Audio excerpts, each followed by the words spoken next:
All right, we live, man. Shalom, shalom. Shalom. First and All right, foremost, we first give and all praise, foremost, honor, and glory to Yahweh, Hashem, Yahushua, Hashem, Rakakadash, the bond for the elder apostle, Great Millstone, rule and teach well. Great Millstone, Dallas Brothers coming at you with another sermon tonight, going over Maccabees, the 7th chapter. And we're going to get all the way through this book, and Lord willing to be edifying, man. I got myself, Kawan, and I got the other priest, Yazra, on live with me tonight. shalom. Like I said, we're gonna get through this as the spirit allows, man. But we'll get through the whole book before the night is over.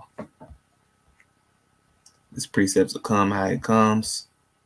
Really, this is more of a reading in depth of the history, so we can get an understanding of truly what went back on during the time of the Greco-Roman Empire, man.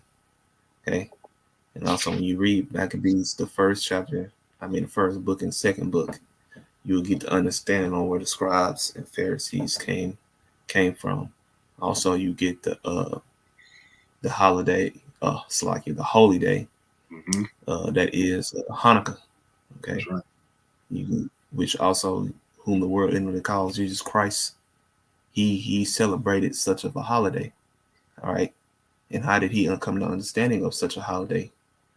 He knew of first Maccabees, the second Maccabees, man.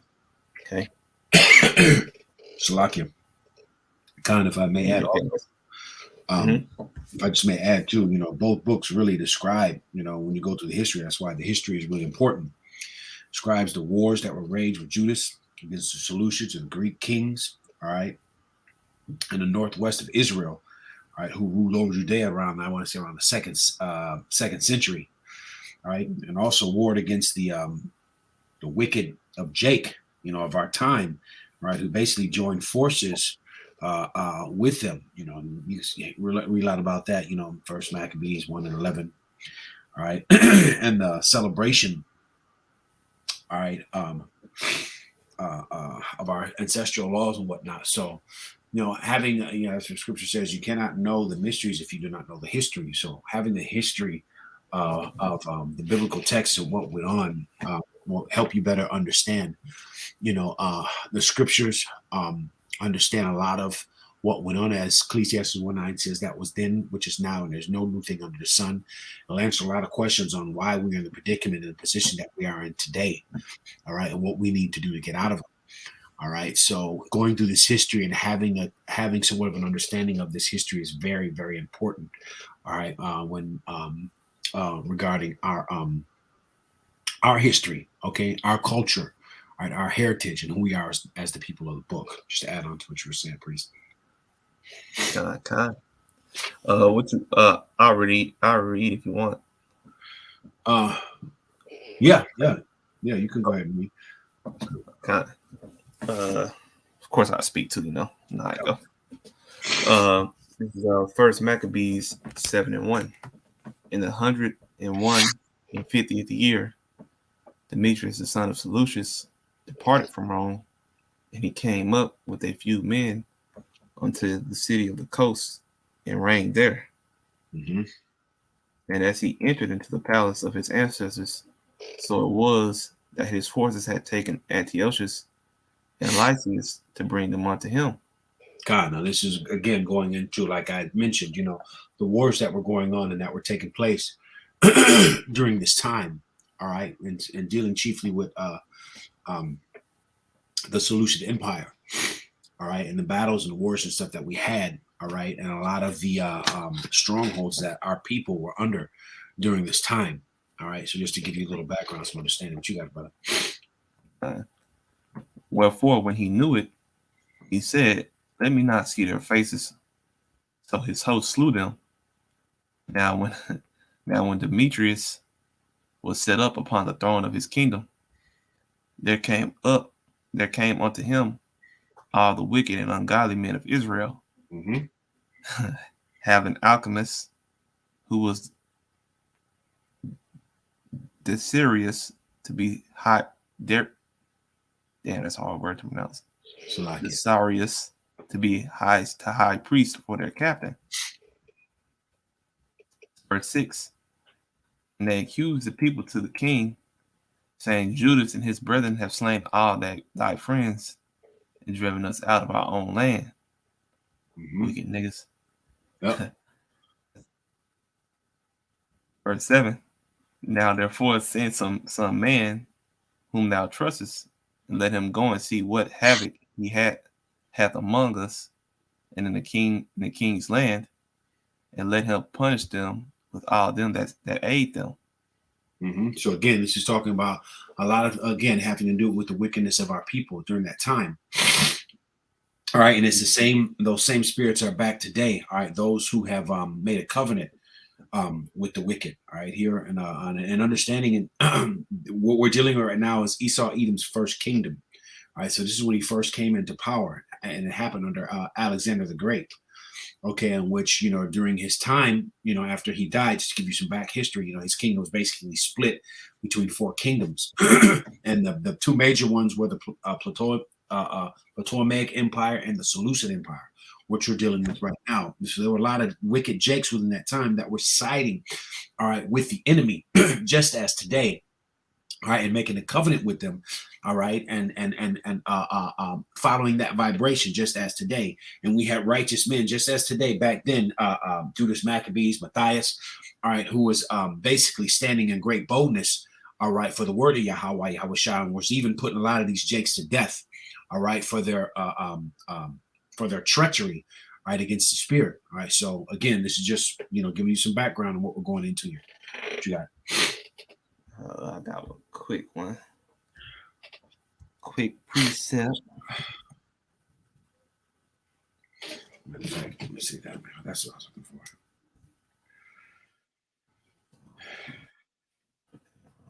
for. So Isaiah 31:1. Woe to them that go down to Egypt for help. Now, we get this precept simply because of what the priest just went into from Maccabees, the 7th chapter, man. First Maccabees, the 7th chapter of wicked Israelites going up to the heathen, to plead with them, all right, to do other wicked acts against the righteous of Israel, man. Okay. It says, woe to them that go down to Egypt for help. All right. Of course, if you don't know, ancient Egypt was ruled by Hamites, man. All right. That was not a rulership of you so-called Negroes, man. Which and that's a contrary to popular belief. All right. We were ruled. You were the slaves in Egypt, man. You were not the rulers thereof. That's right. All right. So it's just like that old Egypt. The Lord likens America, aka Babylon the Great, to spiritual Egypt, man. Okay. Now we have Southern Kingdom and Northern Kingdom again back here in captivity, man. All right. So this is the same thing that happened then in these ancient captivities is gonna happen now in this new captivity. All right. When they come up against the men of the Lord for all the prophecy that's coming to pass, man. And the wicked of our people is gonna start pointing fingers, man. They're gonna go up to Esau and start pointing fingers. Like, hey, get these niggas off the street corner, man. Yep. Verse 1 again. Woe to them that go down to Egypt for help and stay on horses, high places, and trust in chariots, because they are many, and in horsemen, because they are very strong. But they look not unto the Holy One of Israel, neither seek Yahweh Shem Shah, man. All right? Because Esau got all this high technology, man, he's blessed with the sword. He has these quote unquote medicines that save lives, all right, which they truly don't, all right, because the scripture calls him a physician of no value, all right. Our people are going when shit hits the fan, a lot of our people is gonna look to Esau Edom for aid, man. All right, and ultimately they're gonna be swayed into the ultimate okie-doke or the ultimate deception, man. All right, which is the MOTB that's talked about in Revelations, the 13th chapter. All right. But what 1/3 of the nation of Israel, that remnant that's talked about in Isaiah the 10th chapter, that very small remnant, we gonna keep our eyes single on Yahweh Shem Shah, man. We gonna trust in the Lord. That's right. Let's go back to I had a First precept real quick. Maccabees 7. I had a precept I All want to right. pull real quick. And this just Oh land yeah, back go on ahead.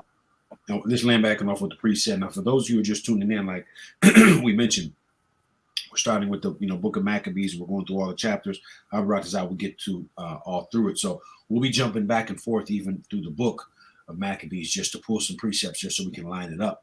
And this is First Maccabees 1 and 11. Okay, and this is speaking about like we talked about now. Okay, during this Greek captivity.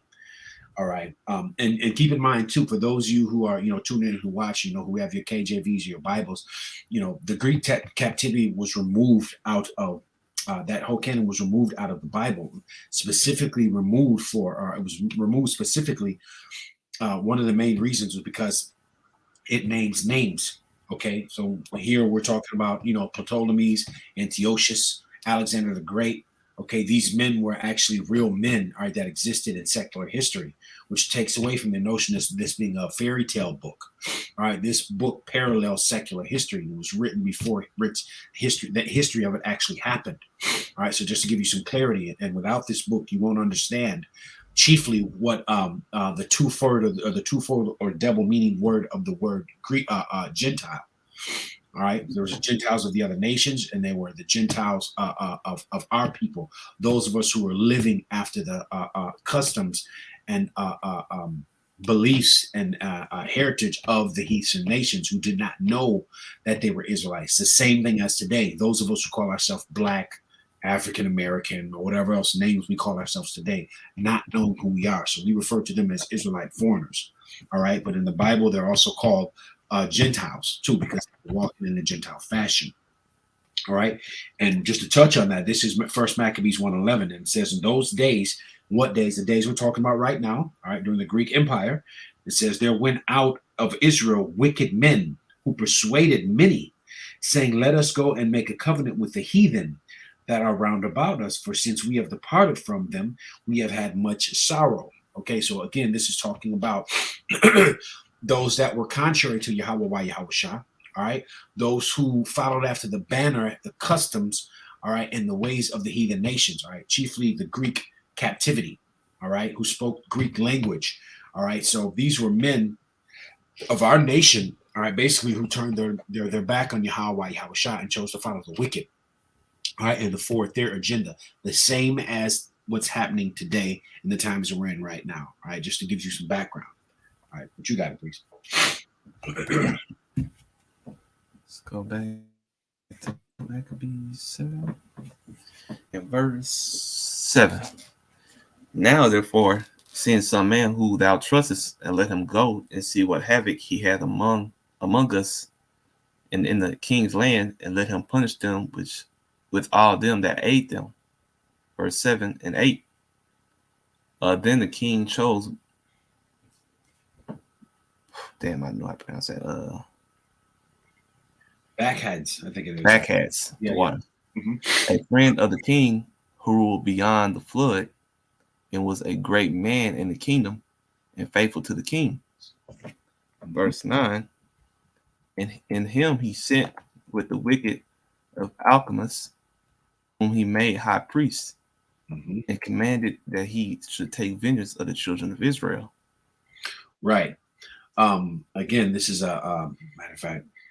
So like, dang, I had the precept here. I just hit the phone. I lost my precept. One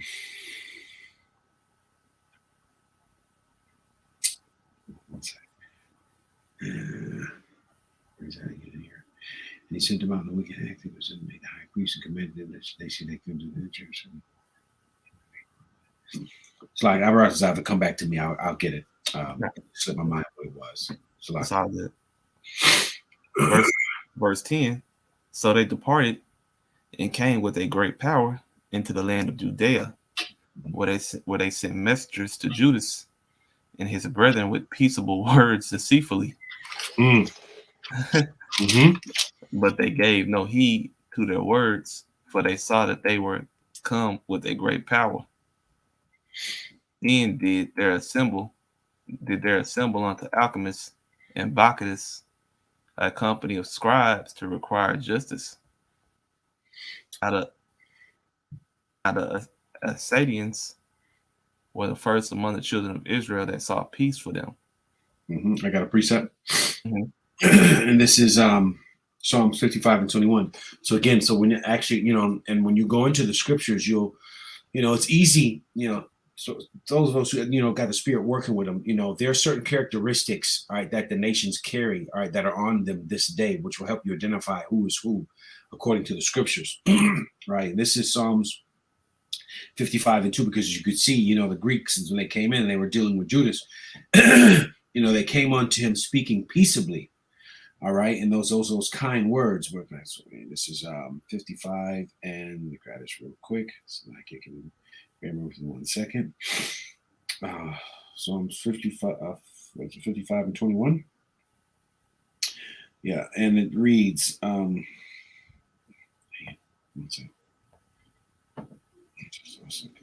55 and 21. Okay, it says, the words of his mouth were smoother than butter, but war was in his heart, and his words were softer than oil, and yet there were drawn swords. Okay, so who's this talking about? This is talking about Esau, Edom, the wicked, right? And Yahushua movie that we're living. All right, so you can see these same characteristics are a theme throughout the Bible when dealing with, whenever Esau, the nations, chiefly Esau, is dealing with Jake. All right, they're, on many occasions they'll come speaking peaceably, all right, but with a whole nother wicked intent that's in mind here.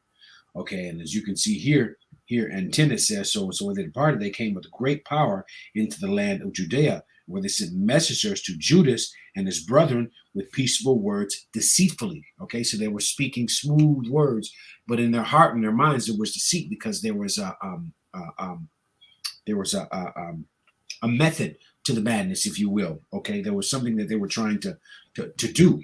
Okay, so this is how that serpent in the garden, who was Esau, Edom, all right, Cain, and so forth and so on. This is the characteristic of the wicked and how they move. They're very subtle.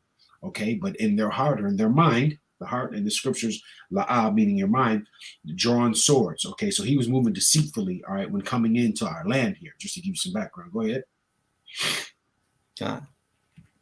Verse 14. For said they, one that is a priest of the seed of Aaron is come with this army, and he will do us no wrong. Mm-hmm. So he spake unto them peaceably, and swore unto them, saying, we will procure the harm neither of you nor your friends. Mm-hmm. Where they believed him, howbeit it took of them 80 men, and slew them one day, according to the words which he wrote. 80 men, now that's 60 men. Mm-hmm. All right, some background, some understanding. That's 60 men that were slew. Go ahead. The flesh of thy saints have they cast out, and their blood have they shed round about Jerusalem, and there was none to bury them. So them niggas went back on their word, man. Yep. They said they wouldn't slay him. Yeah. So again, war was in his heart. Psalms 55. Okay, yep. Coming peaceably, speaking kind words. All right. But in the end, ultimately, it's for a wicked motivation. All right. And here, as you can see, he put Jake to death here. All right. So again, no new thing under the sun. It's the same thing, and this time with this man is going to come with. All right. Via his AI, via his philosophies. All right. And all the things that he has set up for Jake. All right. Through these presidencies that you see and the soft words that they speak. All right. We know right now that, we hope, because, and this is a side note, that Trump, call him Trump, but we call him Trump, get back in office, because when he gets in office, what he say if he gets back in office? He's going to bring the guillotine, right? There's going to be heads rolling, right? And a lot of you niggas out here voted for this man. A lot of you niggas are that wicked seed in First Maccabees 1 and 11 that wanted to go make a covenant with him. All right, so he's going to speak peaceable words to get up in his office, but trust and believe draconian measures are ready to take place out here, just as they did back then here under Antiochus Epiphanes. Yep. Verse 18. Wherefore the fear and the dread of them fell upon all the people, who said, there is neither truth or righteousness in them, for they have broken the covenant and oath that they made. See? After this, removed Bacchus Mm-hmm. from Jerusalem and pitched his tents in Bethzinth, Mm-hmm. where he sent and took many of the men that had forsaken him, and certain other people also. And when he had slain them, he cast them into the great pit. Mm. Hold up. He said, verse 20. Then committed he the country to Alchemists, and left with him a power to aid him. So Bacchus went to the king, but Alchemists contended for the high priesthood, and unto him resorted all such as troubled the people, who after they had gotten the land of Judah into their power, did much hurt in Israel. Now when Judah saw all this mischief the Alchemists and his company had done among the Israelites, even Slack. above the heathen, What? We in 23, right? yeah, Okay, you got it. he went out into all the coasts of Judea round about, and took vengeance of them that had revolted from him, so that there durst no more go forth in the country. Verse 25. Now on the other side, when Alchemist saw that Judas and his company had gotten the upper hand, and knew that he was not able to abide their forces, he went again to the king and said all the worst of them that he could. Then Mm-hmm. the king sent Nicanor, one of his honorable princes, a man that bare deadly hate unto Israel, with a commandment to destroy the people. So Nicanor came to Jerusalem with a great force. Nicanor, he was talked about in previous chapters. He sent unto Judas and his brethren deceitfully with friendly words, saying, Let there be no battle between me and you. I will come with a few men that I may see you in peace. Mm-hmm. He came therefore to Judas. They saluted one another peaceably, howbeit the enemies were prepared to take away Judas by violence. This Mm-hmm. thing, after it was known to Judas, to wit, that he came unto him with deceit, he was so afraid of him and would see his face no more. Nicanor also, when he saw that his counsel was discovered, went out to fight against Judas beside Kapha Salam. Yeah, Judas knew the type of bullshit Nicanor was on, man. Right. Right. They just experienced it outside of the walls of Jerusalem, man. Con. With alchemists and Bacchus, man. They Con. weren't gonna fall. Judas wasn't gonna fall for the same shit twice. No, man. I mean, this damn devil was bringing on false accusations and all kind of madness, man. All right, but of course, Judas, what being, all right, being having the spirit of Yahweh shot with him, all right, he was able to see through the BS. All right, and this is the importance of having the spirit of the Lord with you, man, because without it, you are in utter darkness, man, and you can fall for the snares and the traps that this devil has set. All right. Yeah, they say how they knew how much of a force Judas and his brethren was, man. So Yeah. they tried to come try to lay a snare for them. Yep. Because fighting them straight up is damn near a loss every time. You know. Verse 32. Con. Where was you gonna say something? No, no, I was just at Con. Yeah, that's the verse we were on. I thought it was 31 to 32. Verse 32. Well, there were slain of Nicanor's side about 5,000 men, Mm, and the rest fled into the city of David. That's the wrong place to go. trying to tell you. Oh man. And after this went Nicanor up to Mount Zion, he backed into a corner. And there came out of the sanctuary certain of the priests and certain of the elders of the people to salute him peaceably and to show him the burnt sacrifice that were Mm, offered for the king. But he mocked them and laughed at them, abused them shamefully, and spake proudly. Nigga back into the corner still talking shit. see?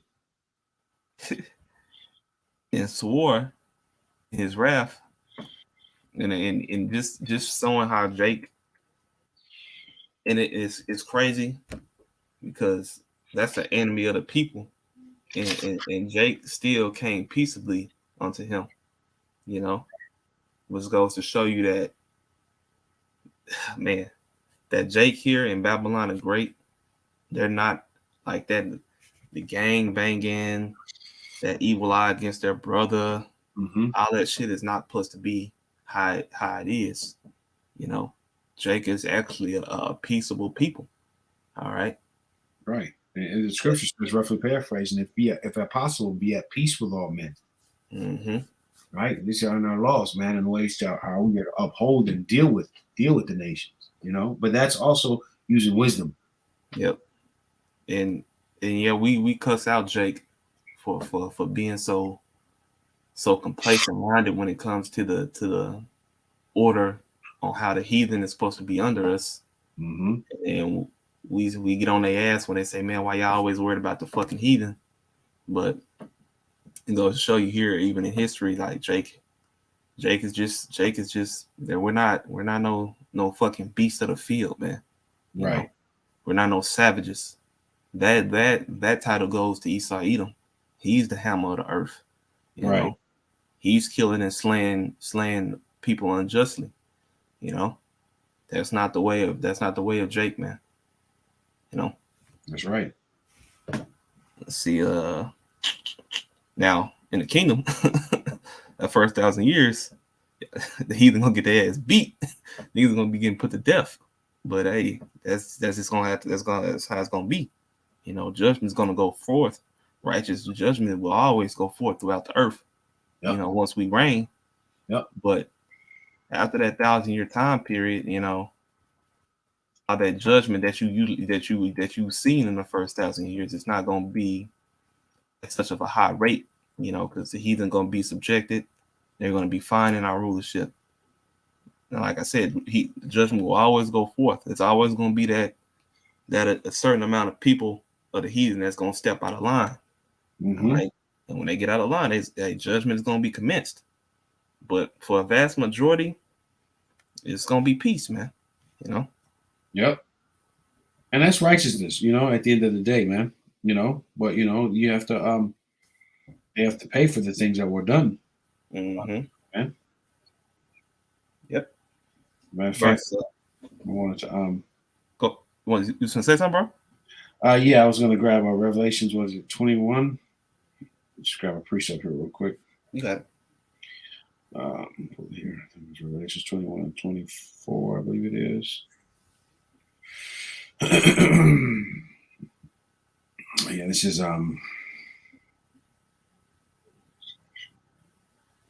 yeah, kind of. This is just basically going into, the kingdom is set up, but after the nations, are dealt with, they're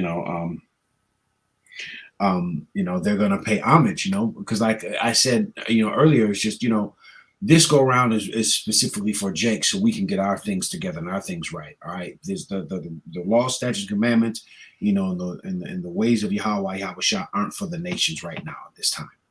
Okay, but in the kingdom, that's when all the nations are going to be subject to it. All right, there will be a time period, okay, 1,000 years where they're going to have to get dealt with. All right, but after 1,000 years, there will be peace. There will be no more war. All right, nations will be able to, of course, they'll be, subject under us, right? But they will know peace. They will know prosperity. And this is Revelation 21:24. And the nations of them which are saved shall walk in the light of it, and the kings of the earth do bring their glory and honor unto it. And the gates of it shall not be shut at all by day, for there shall be no night thereof. Okay. And the reason I was talking about, because again, they're going to be contributaries onto us. All right, what they're going to bring on, as scripture says, the Gentiles are going to bring on their forces, all that they have, everything of value, money, cattle, or everything. Okay, all right, and that's going to be in righteousness. Okay, and like I said, and inevitably, all the nations of the earth are going to be blessed, because what, you're going to live in a kingdom where there will be no more war. All right, they're going to be no more poisons, no more. You're going to be able to eat real clean food, drink real water. All right, have the laws, righteous, and laws, statutes, and commandments of righteousness established in the earth. People say all the time, well, Jake want to boast that the laws are done away with, But Jake has never really read the laws. I mean, if you to tell Jake, you know what, Jake, by law, when you go to work, you're actually supposed to get paid every single day when you come home. You're supposed to have a check. Yep. You're supposed to be leaving that job every day with a check. Thus saith the laws. Okay, now how beautiful would that be? But in this kingdom, this damn devil got it set up. Sometimes you got to work 2 or 3 weeks before you see your first check, and he biting that. Mm-hmm. You see? So this is why the laws and righteousness, everything has to be established. But first, there's going to be that payback period.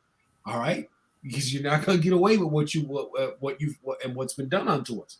All right, and a lot of these men, okay, when we're reading the history of this, as just a precursor or a mirror to things that are to come for you nations, man. You got it. We can get back to it. I'm gonna pull that precept. Yeah. First Maccabees 7:35.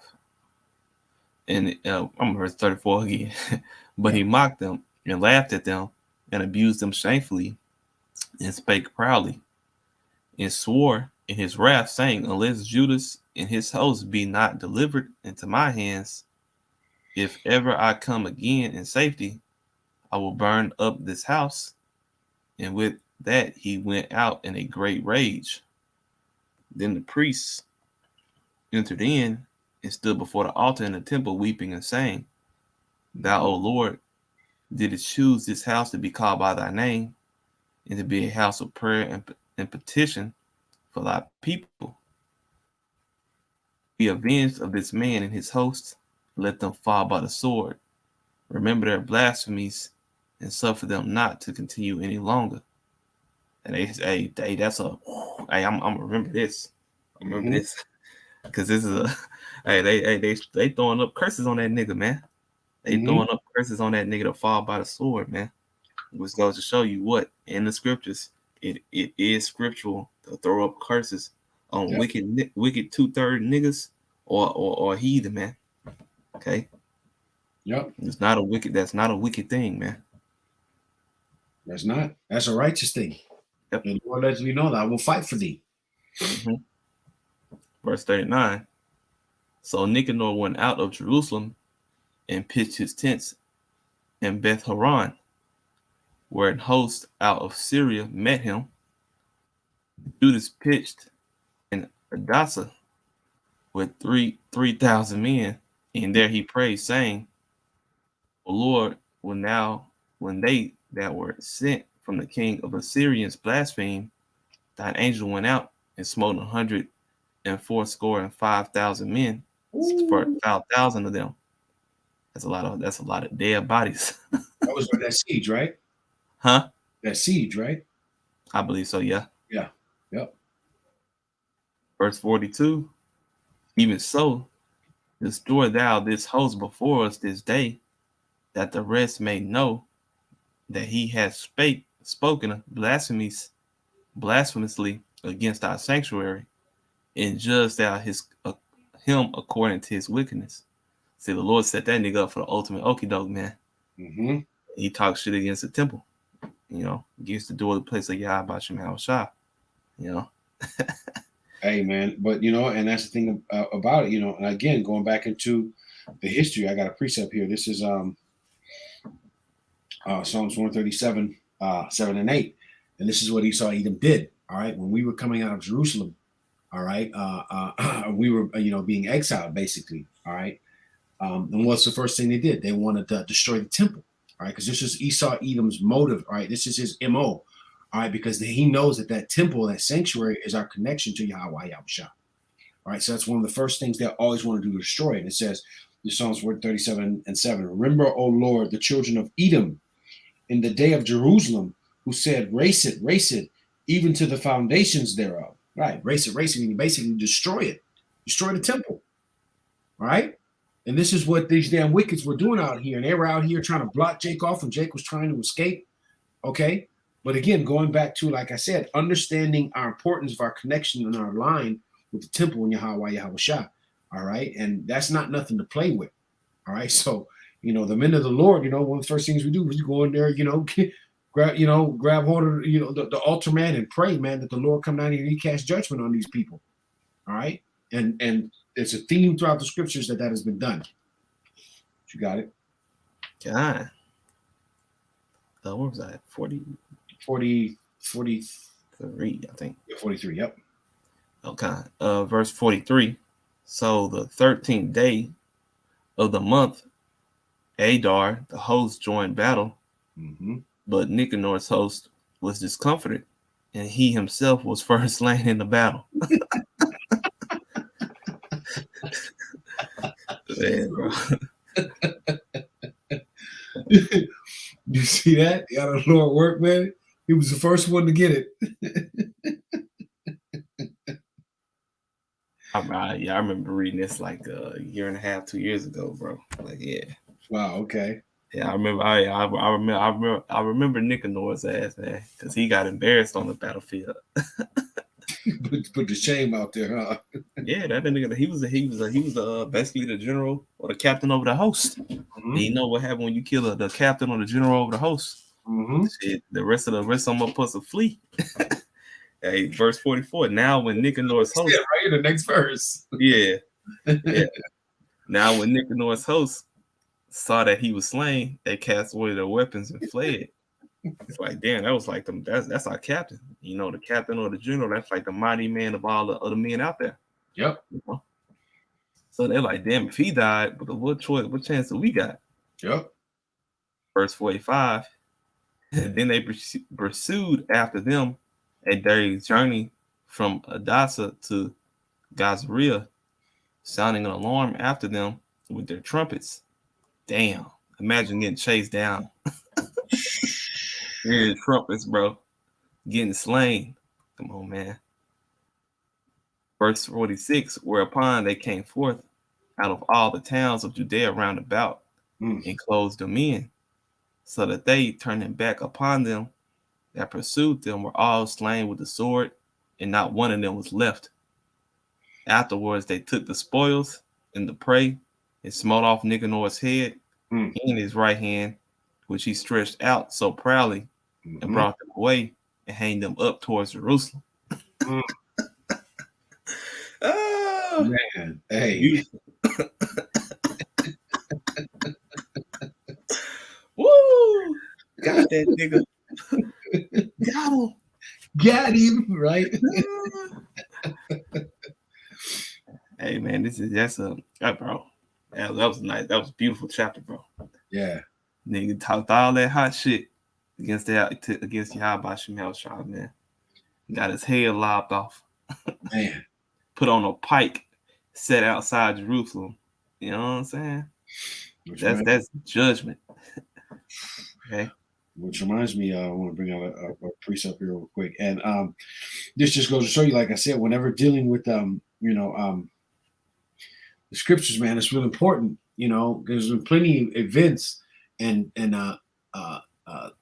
situations that happen where, you know, different nations came up against us, you know, and that's why, again, going back to he blasphemed the temple, you know, coming in and taking and trying to destroy the sanctuary, which is our connection, because these nations know when we are in league and in our righteousness, they know not to come fuck with us.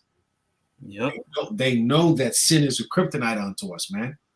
Right? Whenever we get away from Yahweh Shah, we are our prey. Just like today, man. So there's no new thing under the sun. I just want to grab this. This is Judith 5. It's one of my favorite chapters. And it says, I'm sorry, 17. And once they sin not before their God, they prospered because Yahweh Shah had hateth iniquity, was the Yahweh Shah who hated iniquity was with them. But when they departed from the way which he anointed them, they were destroyed in many battles, very sore, and were led captive in the land that was not theirs, and the temple of their God was cast to the ground, and their cities were taken by the enemies. But now are they returned, and here's the point, and this is the mindset that you're supposed to be in for you Jakes and you Fiaqua and Akim that are listening. It says, but now are they returned to their power, and are come up from the places where they were scattered, and have possessed Jerusalem, wherein their sanctuary is, and are seated in the hill country, for it was desolate. Now, therefore, my Lord. Okay, now this is an actual general that he's actually warning All right, I think it's his Holophanes, I think it was. He was warning him, look, man, if you come mess with these people and they got the Lord with them, just like what happened here, we'll read here in Maccabees where they got their ass dusted. These Edomites always knew throughout history and secular history that these things would happen once we rejoined ourselves back unto our power. And I'm just going to read it here, and it says, "Now therefore, my Lord and Governor, if there be any error against these people, and they sin against their God, let us consider this, that there shall be their ruin, and let us go up, and we shall overcome them." But here's the point: but if there be no iniquity in their nation, let my Lord now pass by, lest their Lord defend them, and their God be for them, and we become a reproach before all the world. And this is exactly what happened here with this general, okay, and Nicanor, all right, and his general and his people, all right, because we had one man in the Lord there that went in there and actually represented, okay, and had righteous men with him, and sent this man to death, man, sent him to the spirit world in a very shameful way. So just going to show you, this is a theme throughout the scripture. So understanding our history and the history that we carry within these scriptures is very, very important, because this movie is still playing on right now to this day. All right, for you Jakes that are wondering why we in such a low place, and you have no covering, you have no defense. All right, it's because you have wandered out of the way of understanding. Okay, we have departed from the ordinances of our forefathers, right, which is Yahweh Shah, basically. All right, and whenever that happens, we become a prey, just like we are here in Babylon. You see? You got it. You got it. I just wanted to add that.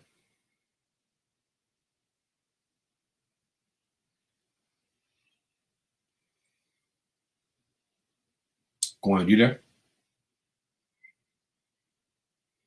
I think.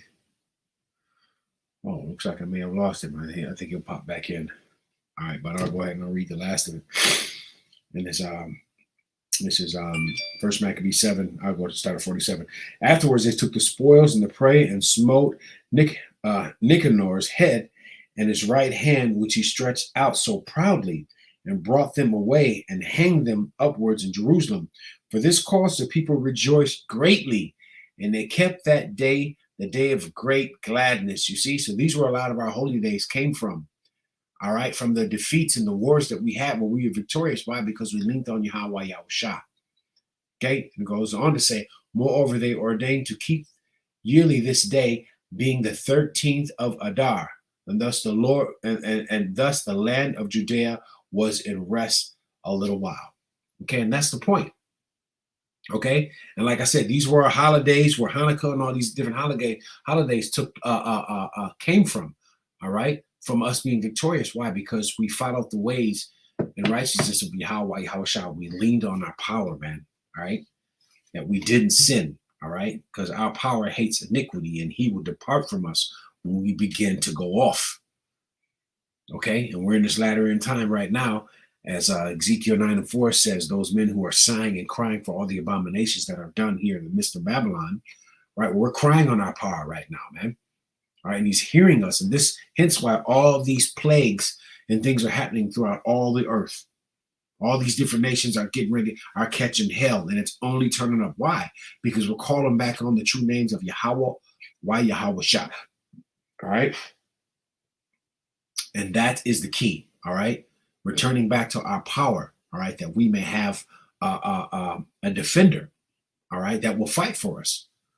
All right, so again, like I said, this is a theme that goes throughout the scriptures, all right, when dealing with us as a people, and whenever we go off, as opposed to, he says computer died. I wasn't even paying attention. Whenever we go off, or whenever,